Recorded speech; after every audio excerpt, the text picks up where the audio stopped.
अस्सलाम dear students.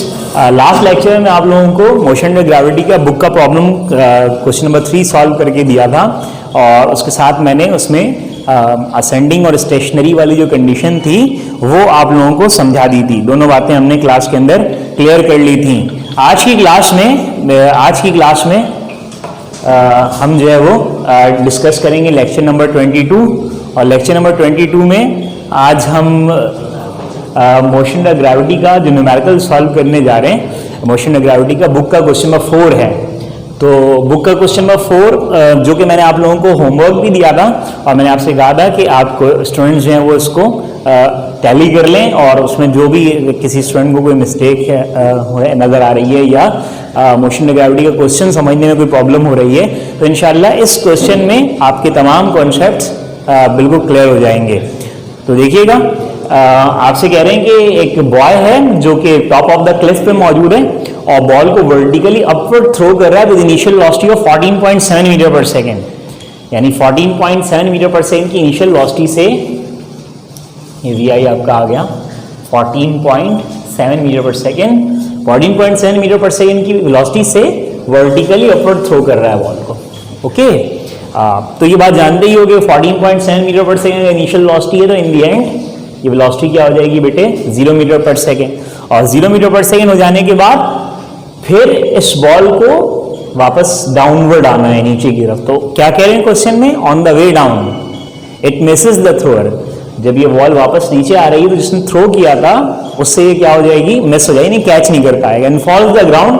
और miss होने के बाद कहाँ गिरेगी, जमीन पे, विच इज 49 मीटर बिलो, जो है कितनी नीचे 49 मीटर। तो बहुत अहम बात, पॉइंट टू बी नोटेड, ये 49 मीटर जो हाइट दी टोटल हाइट नहीं है जहां से मिस हुई है। इसका मतलब ये जो बिल्डिंग है, जो क्लिफ है, इसकी हाइट गिवन है 49 मीटर्स, ये हाइट गिवन है 49 मीटर्स। बहुत अहम पॉइंट, आमतौर पर स्टूडेंट ये समझते हैं कि पूरी हाइट 49 में, क्वेश्चन में कहे उन्होंने क्लियर कर दिया, on the way down it Mrs the thrower, नीचे आते वक्त थ्रोअर से मिस हुई एंड फॉल्स द ग्राउंड, और जमीन पे गिरी विच इज 49 मीटर बिलो, जो कितनी नीचे 49 मीटर। तो ये समझ लें आपकी हाइट वो हाइट हुई जो मिस होने के बाद बन रही है। यानी एक तरह से आप ये भी समझ सकते हैं कि जिस हाइट पे या जिस क्लिफ पे ये बंदा या ये बॉय खड़ा हुआ है ये वो हाइट है 49 मीटर।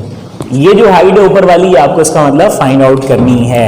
तो ये जो हाइट क्वेश्चन में गिवन है 49 मीटर की टोटल हाइट नहीं है, इस बात का बड़ा ध्यान रखा जाए। चेक करेंगे जब आप अभी क्वेश्चन सॉल्व जो किया है उसको देखेंगे। अब देखें इस क्वेश्चन के अंदर 4 चीजें फाइंड आउट करने के लिए कही गई हैं। पहले आपसे फर्स्ट कह रहे हैं हाउ हाइट गोज, कितनी हाइट तक जाएगा, यानी upward height. How long it takes to reach the maximum height, कितना वक्त लेगा, यानी upward time. How long it remains in the air, how long it remains in the air का मतलब पहले भी मैं बात बता चुका हूं, ये टोटल टाइम हो गया। और ये टोटल टाइम कौन सा होगा, ये 2vi/g वाला नहीं होगा, क्योंकि जितनी हाइट से ये ऊपर गया उतनी हाइट पे कैच नहीं हो रहा, नीचे काफी ज्यादा आ रहा है। तो टोटल हाइट निकालने के लिए आपको अपवर्ड टाइम और डाउनवर्ड टाइम्स का सम अप करना पड़ेगा।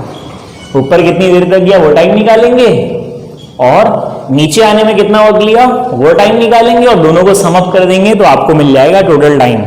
ओके, इससे पहले वाले क्वेश्चन में जो हेलीकॉप्टर वाला क्वेश्चन था उसमें भी हमने टोटल टाइम ऐसे ही निकाला था, अपवर्ड प्लस डाउनवर्ड को सम अप किया था।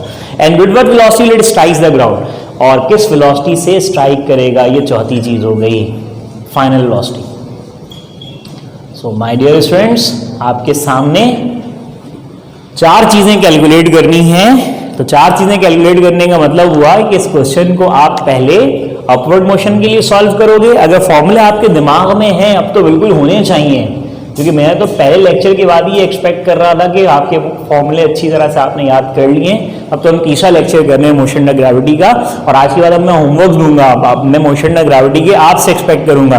और बहुत सारे स्टूडेंट्स ने क्वेश्चन सॉल्व भी कर लिया है, और जो नहीं कर सके, जिनको नहीं समझ में आया, वो कुछ बातें और यहाँ पर अंडरस्टैंड कर लें। पहले हम अपवर्ड मोशन की बात कर लेते हैं, तो अपवर्ड मोशन में हम सबसे पहले टाइम कैलकुलेट कर लेते हैं। अपवर्ड टाइम जो पहले हमें कैलकुलेट करने के लिए कहा गया, तो अपवर्ड टाइम निकालना है।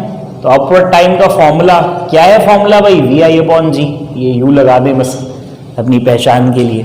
vi कितना है 14.7, ओके, और g की वैल्यू कितनी 9.8, ये अपवर्ड टाइम आ गया आपके पास 1.5 सेकेंड्स। देख लें, चेक कर लें आप लोग कि आपने ये टाइम कैलकुलेट किया है नहीं, ये आपके पास अपवर्ड टाइम हो गया। ओके, अब नेक्स्ट स्टेप के अंदर अपवर्ड टाइम के बाद जो दूसरी चीज हमें कैलकुलेट करनी है वो हाइट है, upward height. How high it goes, कितनी बुलंदी तक ऊपर गया, ऊपर फेंका था ना उसने बॉल को, बॉय ने, ऊपर कितना गया इसका पता लगाना है वीएफ के 0 होने तक। तो अपवर्ड हाइट निकालने के लिए फॉर्मूला हाइट का v i square divided by क्या हो जाएगा 2g, v i square divide by 2g। Okay, अब इसमें आप वैल्यूज पुटअप कर ले। V i square, v i कितना बेटा 14.7 डिवाइड बाय 2, जी की वैल्यू क्या हो जाएगी 9.8। 14.7 का स्क्वायर करें और 19.6 से डिवाइडेड कर लें तो ये वैल्यू आपके पास, कैलकुलेटर जरा देख लें, कैलकुलेटर से आप कैलकुलेट कर लें 14.7 और 14.7 का स्क्वायर कर लें और 2 मल्टीप्लाई बाय 9.8 तो 19.6 हो जाएगा बच्चे। तो ज़रा ये 11.025 बनेगा क्या, चेक कर लेते हैं इसको अच्छी तरह कैलकुलेटर से। 14.7 स्क्वायर, 14.7 का स्क्वायर 216.09 और 19.6 डिवाइड में लिख दें, योर आंसर विल बी 11.025।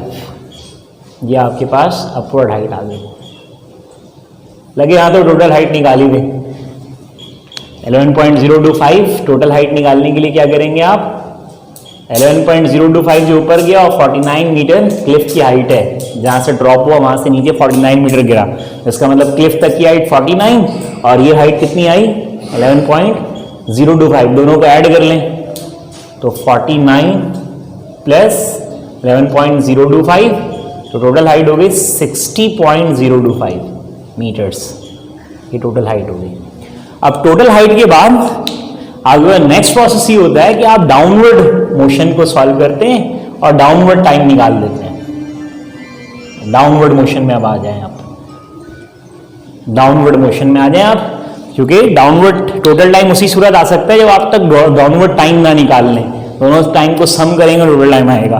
तो डाउनवर्ड टाइम निकालने के लिए, डाउनवर्ड मोशन में डाउनवर्ड टाइम निकालने के लिए आपको डाउनवर्ड मोशन का जो फॉर्मूला बताया गया है h is equal to half g t square, यहाँ डी लगा दें ताकि आप समझ सकेंगे डाउनवर्ड टाइम कैलकुलेट कर रहे हैं।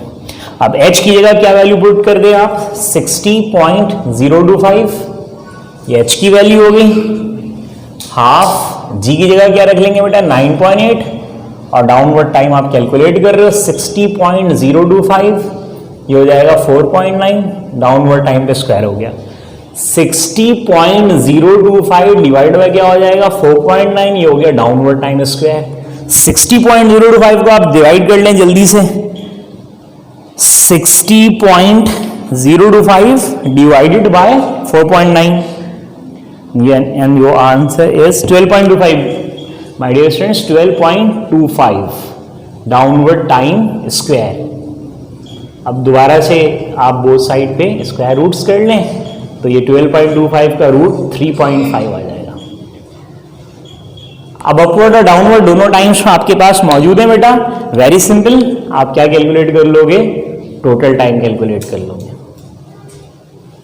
और टोटल टाइम कैलकुलेट करने का प्रोसीजर क्या होगा, अपवर्ड टाइम और डाउनवर्ड टाइम का सम अप कर लिया जाए। 1.5 प्लस 3.5, 5 सेकेंड्स, ये टोटल टाइम आपके पास आ गया।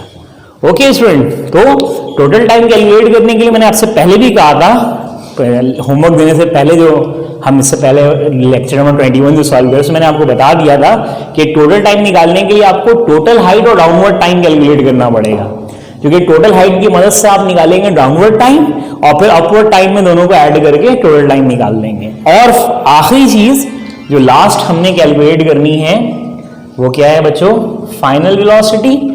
आपने जो बहुत सारे स्टूडेंट्स ने क्वेश्चन कंप्लीट कर लिया होगा, सॉल्व कर लिया होगा, तो वो देख लें क्या सॉल्यूशन है, किस तरह से किया है, V F is to V I plus G T. Okay, V I 0, G की जगह 9.8, और मैं क्लियर कर दिया था कि फाइनल वेलोसिटी निकालते वक्त आप कौन सा टाइम लेते हैं, डाउनवर्ड वाला। तो डाउनवर्ड टाइम कितना है बेटा, 3.5 है, तो 9.8 को 3.5 से मल्टीप्लाई कर दें और राइट से वाला 0 सम गएगा तो वही रहेगा, 9.8 multiplied by 3.5, 34.3 metre per second, ये आपकी फाइनल वेलोसिटी आ गई। तो आप जल्दी से इस क्वेश्चन को कॉपी करें और अब मैं आप लोगों को होमवर्क दूंगा, तो आप इसको कॉपी कर लो जल्दी से। ओके स्टूडेंट, देखो अब ये कुछ मैंने आप लोगों को होमवर्क्स यहाँ पर लिखे हैं, इसमें से कुछ क्वेश्चंस मैं सॉल्व करता हूँ, कुछ मैं आप लोगों को होमवर्क दूंगा। जैसा कि एक आपके पास आपकी जो असाइनमेंट है उसमें पेज नंबर 17 पे क्वेश्चन नंबर 2 है, ये होमवर्क है। और बुक में एक एग्जाम्पल है 3.3 या 3.4, देख लेना, मोशन अंडर ग्रेविटी की एक एग्जाम्पल है बुक में 3.3 या 3.4, चेक कर लेना, सही से नंबर याद नहीं आ रहा मुझे एग्जाम्पल का। तो ये बुक की एग्जाम्पल और असाइनमेंट के पेज नंबर 70 में क्वेश्चन नंबर 2 ये होमवर्क है। बाकी 3 क्वेश्चन यहाँ पर लिखे हैं मैंने, एक मैं भी थोड़ा आप लोगों को समझाता हूँ, क्वेश्चन मैं सॉल्व करके दूंगा, बाकी 2 क्वेश्चन आपके होमवर्क हैं। ये तमाम होमवर्क्स आप कंप्लीट करके मुझे व्हाट्सएप करेंगे। पहले मैं आप लोगों को जरा एक क्वेश्चन समझाता हूँ, आपके मोशन अंडर ग्रेविटी के कॉन्सेप्ट को थोड़ा सा और हम बेहतर करते हैं और एक ट्रिकी क्वेश्चन, थोड़ा सा जो है वो मजेदार सा क्वेश्चन है, वो आपके सामने सॉल्व करते हैं। बाकी जो है वो मैंने आप लोगों को होमवर्क के लिए 2 क्वेश्चंस यहाँ पे लिखे हुए हैं, ये भी आपका होमवर्क हो जाएगा, ये भी आपका होमवर्क हो जाएगा। 2 क्वेश्चन ऊपर होमवर्क है, 4 क्वेश्चन होमवर्क हो गए। एक क्वेश्चन मैं भी आपको ड्यूरिंग लेक्चर सॉल्व करके दिखा रहा हूँ। देखें, stone is thrown vertically upward with initial velocity of 50 meter per second. किया गया 50 मीटर पर सेकेंड की इनिशियल वेलोसिटी से आपने एक पत्थर को ऊपर फेंका है। ये इनिशियल वेलोसिटी डाटा बनाते हैं उस क्वेश्चन का। A stone is thrown vertically upward with initial velocity of 50 meter per second, VI, ये आपका 50 मीटर पर सेकेंड यहाँ पे आपने राइट डाउन कर लिया। अच्छा भाई, हुआ क्या, on the way down it hits the bird. अच्छा भाई, VI 50 मीटर पर सेकेंड से ऊपर जाके स्टोन की वेलोसिटी हो गई 0, और 0 होने के बाद ये स्टोन वापस कहाँ आ रहा है बेटा, नीचे आ रहा है। अब नीचे आने पर हुआ क्या बेटा, on the way down it hits the bird 10 meter above the ground. 10 meter ऊपर ही यहां पे समझ लें एक बर्ड है, इससे ये 10 मीटर ऊपर ये एक बर्ड से हिट हो गया स्टोन। तो आपसे कह रहे हैं कि calculate the time taken by stone to hit the bird. कितना टाइम लग गया, हमें टाइम कैलकुलेट करके दें, कितना टाइम लग गया। तो टाइम कैलकुलेट करने की वही सिनेरियो होगी, आपको पहले निकालना होगा भाई अपवर्ड टाइम, ऊपर जाने का कितना टाइम है, फिर आपने क्या निकालना होगा, डाउनवर्ड टाइम। डाउनवर्ड टाइम निकालने के लिए आपको इतनी हाइट पता होनी चाहिए ताकि आप इतनी हाइट का डाउनवर्ड टाइम निकालें। पूरी हाइट नहीं चाहिए, आपको इतनी हाइट पता होनी चाहिए। अब इतनी हाइट आप कैसे पता करेंगे, आप ये पूरी हाइट निकालेंगे कि ये स्टोन ऊपर कितना गया, और इस पूरी हाइट में से 10 मीटर को क्या कर देंगे, आप सब्ट्रैक्ट कर देंगे, माइनस कर देंगे। पूरी हाइट में से ये हाइट, कितनी हाइट कितनी है, ये हाइट क्या होगी, ये हाइट एक्चुअली पूरी हाइट में से 10 मीटर को माइनस कर दें, अगर इस पूरी हाइट में से 10 मीटर को अगर सब्ट्रैक्ट कर दिया जाए तो ये हाइट आ जाएगी, जिसको मैंने एच डैश कह दिया। और इस हाइट का आप क्या निकालेंगे, डाउनवर्ड टाइम, और इन दोनों टाइम्स को सम कर लेंगे, अपवर्ड टाइम को और डाउनवर्ड टाइम को। तो आपको पता चल जाएगा कि स्टोन जो आपने ऊपर फेंका था, ये नीचे आते वक्त 10 मीटर ऊपर एक चिड़िया को लग गया, एक बर्ड को लग गया, एक परिंदे को लग गया। तो बता दीजिए कितना टाइम लिया स्टोन ने इस बर्ड को हिट करने में। तो इस बर्ड को हिट करने के लिए आपको एक टाइम पता लगाना होगा भाई कितनी देर तक ऊपर गया, और फिर एक टाइम पता लगाना होगा नीचे आते वक्त बर्ड को हिट करने में कितना टाइम लिया उसने। उन दोनों टाइम को प्लस करना होगा। तो ये जो ऊपर वाला टाइम है तो आप फौरन निकाल लेंगे, ये तो आप फॉर्मूला लगा के फौरन निकाल लेंगे। वी आई आपका हो गया 50 मीटर पर सेकेंड, और जो हाइट गिवन है बर्ड की जो हाइट है वो ग्राउंड से कितनी है, 10 मीटर है, ठीक है, बर्ड की हाइट। जबकि आपको टाइम का पता लगाना, उसके लिए आपको एक अपवर्ड टाइम चाहिए होगा और एक डाउनवर्ड टाइम चाहिए होगा, दोनों टाइम को प्लस कर लेंगे। अपवर्ड टाइम तो आप बेटा फौरन निकाल लोगे। कैसे? अपवर्ड टाइम निकालने के लिए अपवर्ड टाइम हम फौरन पता लगा लेते हैं। फॉर्मूला भी हमारे पास क्या है, फॉर्मूला VI डिवाइड बाई जी। यहाँ पे U लगा दे अपनी समझने के लिए कि हम अपवर्ड टाइम निकाल। VI क्या रख लेंगे आप, 50, ठीक है, और G क्या रख लेंगे आप, 9.8। तो 9.8 डिवाइड बाई 50 कर लें, 5 पॉइंट समथिंग आ जाएगा ये time. 9.8 divide by 50, sorry 50 divided by 9.8, 5.1 ये अपवर्ड टाइम, यानी 5.1 सेकेंड्स तक बॉल या स्टोन, सॉरी 5.1 सेकेंड्स तक ऊपर गई। अब जब ये स्टोन नीचे आ रही है तो 10 मीटर ऊपर ये बर्ड से हिट कर गई, तो बताइए टोटल टाइम कितना हुआ। तो हमने अपवर्ड टाइम तो निकाल लिया, हमें चाहिए ये नीचे आने वाला टाइम। इसके लिए हम क्या करेंगे, हम इसके लिए पहले इस हाइट का पता लगाएंगे, ताकि इस हाइट का हम क्या निकाल सकें, टाइम निकाल सकें।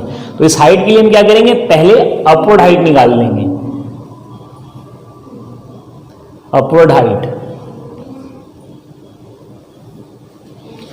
और अपवर्ड हाइट मालूम करने के लिए फॉर्मूला अपवर्ड हाइट का क्या बताया था मैंने, VI square divide by 2G। VI square value कितनी होगी बेटा, 50 स्क्वायर, और डिवाइड बाय 2, G की वैल्यू कितनी हो जाएगी, 9.8। 50 स्क्वायर कर लें, 2500 आई थिंक बनेगा, 50 मल्टीप्लाइड बाय 50, 2500, और 19.6 डिवाइड में आ जाएगा। तो 2500 डिवाइडेड बाय 19.6, तो आंसर विल बी 127.5, 127.55 मीटर्स, ये हाइट हो गई। अब जो रिक्वायर्ड हाइट है हमारी वो ये वाली है।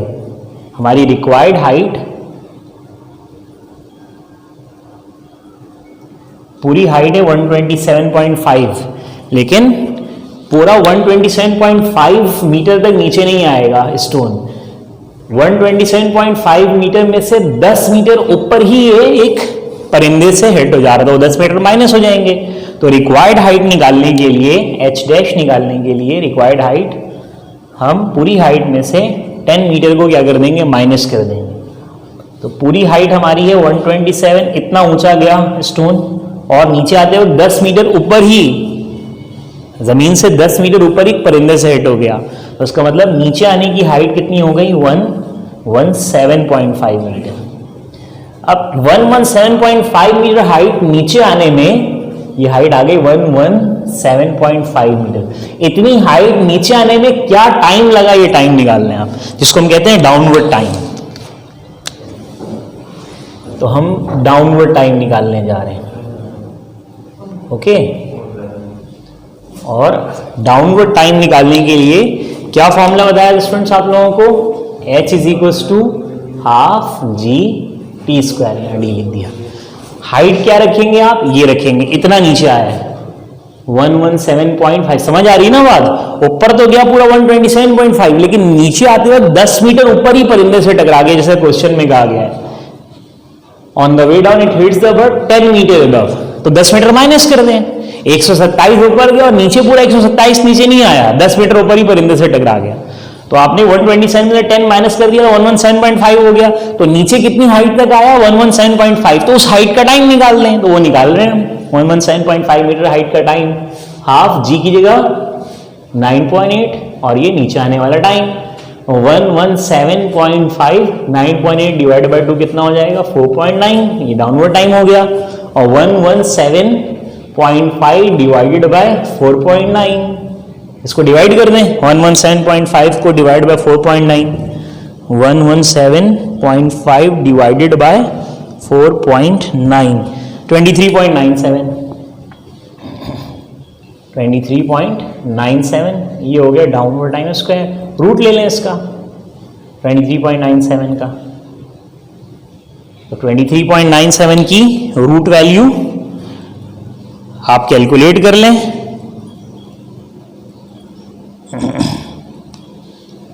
रूट वैल्यू 23.97, 23.97, तो ये 4.89 सेकेंड्स, ये आपके पास डाउनवर्ड टाइम, यानी ऊपर ज्यादा टाइम लगा है चूंकि ऊपर ज्यादा हाइट तक गया है, और नीचे उससे थोड़ा कम टाइम लगा चूंकि नीचे 10 मीटर ऊपर ही वो बर्ड से हिट हो गया। तो टोटल टाइम कितना लगा होगा या टोटल टाइम कितना लिया होगा स्टोन ने बर्ड यानी उस परिंदे को हिट करने में? तो पहले तो स्टोन गया ऊपर, कितनी देर तक गया भाई ऊपर, वो टाइम हो गया ऊपर, फिर स्टोन आया नीचे, कितनी देर तक आया नीचे, वो टाइम हो गया डाउनवर्ड। ऊपर गया भाई 5.1 सेकेंड, नीचे आया कितना 4.89, दोनों का क्या कर लिया जाए, सम कर लिया जाए, 5.1 प्लस 4.89 प्लस 5.1 9.99, यानी पूरे 10 सेकेंड्स, ये आपके पास आ गया टोटल टाइम। तो इस तरह के भी कुछ क्वेश्चंस होते हैं, तो थोड़े से आपको लॉजिकल क्वेश्चन नजर आएंगे, थोड़े से ट्रिकी क्वेश्चन होंगे, दिमाग का थोड़ा इस्तेमाल करना होगा। बहुत सारे लॉजिकल क्वेश्चंस एक साथ नहीं करा सकते, एक आध बता दें ताकि आप लोग थोड़ा सा प्रिपेयर भी हों कि फर्स्ट ईयर में थोड़े मुश्किल क्वेश्चंस भी होते हैं भाई। तो मोशन द ग्रेविटी के हमने कुछ क्वेश्चंस आपको बुक से सॉल्व करके दिए, एक होमवर्क दिया था बुक का क्वेश्चन, आज पूरा क्वेश्चन मैंने दोबारा से आप लोगों को सॉल्व करके दिया ताकि स्टूडेंट्स मैच कर लें, कोई प्रॉब्लम तो नहीं हो रही उसमें, ठीक है। अब ये क्वेश्चन मैंने बता दिया, अभी ये क्वेश्चन मैंने, stone is drop from bridge, it takes 5 second to hit the river, find the height of bridge and final velocity when stone hits the river water. ये बड़ा आसान सा क्वेश्चन है, सिंपल डाउनवर्ड मोशन ही है बस।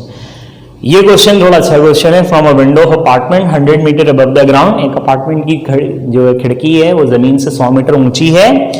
Boy throws a ball vertically, और एक लड़का जो है वो एक बॉल को थ्रो कर रहा है जिसकी वेलोसिटी गिवन है, boy throws a ball vertically upward with 15 metre per second. How much time the ball will take to reach the ground, तो बॉल जमीन तक पहुंचने में कितना टाइम लेगी। बिल्कुल वैसे ही जैसे बुक का क्वेश्चन है, उसी तरह का क्वेश्चन है।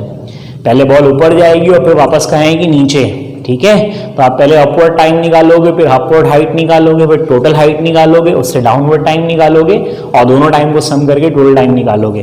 तो ये क्वेश्चन होमवर्क, ये question homework, question number 2 homework है और बुक की एक एग्जाम्पल है। 3.4 या 5 है, सही तरह याद नहीं आई, आप देख लेना। ये आप लोगों को मैंने होमवर्क दिया है, इसको सॉल्व करो। पहले तो जो मैंने 3-4 क्वेश्चंस मोशन द ग्रेविटी के बनाए, पहले उसकी अच्छी तरह प्रैक्टिस करो। उनकी प्रैक्टिस जब अच्छी तरह से हो जाए, वो सही आपको समझ आ जाए, क्वेश्चन सॉल्व कर लेते हैं आप अपनी मर्जी से या खुद से, उसके बाद जो है वो आप इन दोनों क्वेश्चंस को बनाना। ये तो बस आसान सा क्वेश्चन है। और ये क्वेश्चन जो बुक के जो 2 क्वेश्चन है ना, वही रिपीट, जो हेलीकॉप्टर वाला जो क्वेश्चन है सेम वही क्वेश्चन है, एज इट इज वही है बिल्कुल हेलीकॉप्टर वाला, बस थोड़े से वर्ड्स के हैं वो चेंज है।